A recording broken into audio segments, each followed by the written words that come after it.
met, of all places, in front of Christie's, some freakishly cold winter's day. I had on several unflattering layers of wool. He slipped on the ice with his grocery bags full. I rescued some Fruit Loops he dropped by the curb, and he made some remark that my smile was superb. I thought it was sweet and I started to go.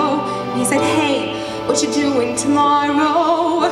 Because I'll be here at the corner of Bleecker and Mercer tomorrow at 7. If you want to meet up, I'll be waiting right here. And in case there are two fellas waiting for you, my name's John." He waved and then he was gone.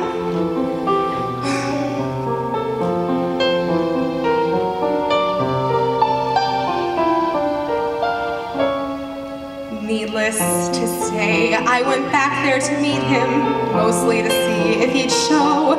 And there he was out in the cold with his jacket pulled tight. He took me to dinner and kissed me goodnight. The next week we went to this terrible play, and a week after that drank hot chocolate all day. And suddenly 8 or 9 months have flown by, and he said, "Hey, what you doing the rest of your life? Because I'll be right beside you as long as you want me to be. There's no question. There is nothing I've wanted so much in my life." This might sound immature, but I'm totally sure you're the one. And we had just begun. We got hitched in September, our favorite month, to this rock and a played at our old synagogue. And we bought an apartment at West 17th Street and talked about children and getting a dog. Our first anniversary came in a flash.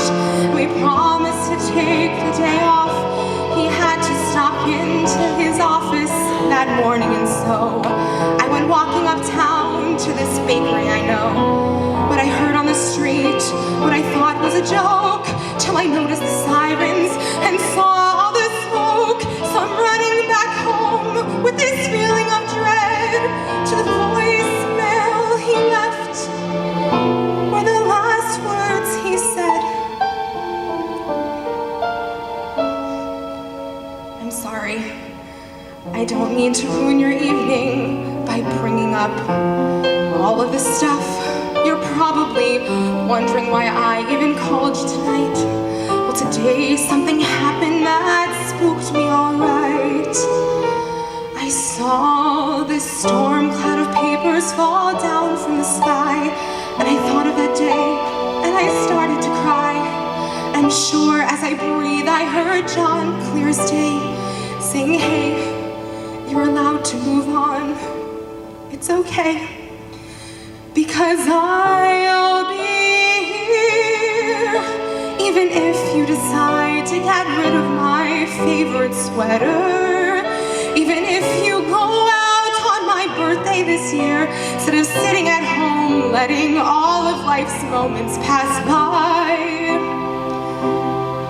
You don't have to cry, because I'll be here when you start going back to the places we went to together.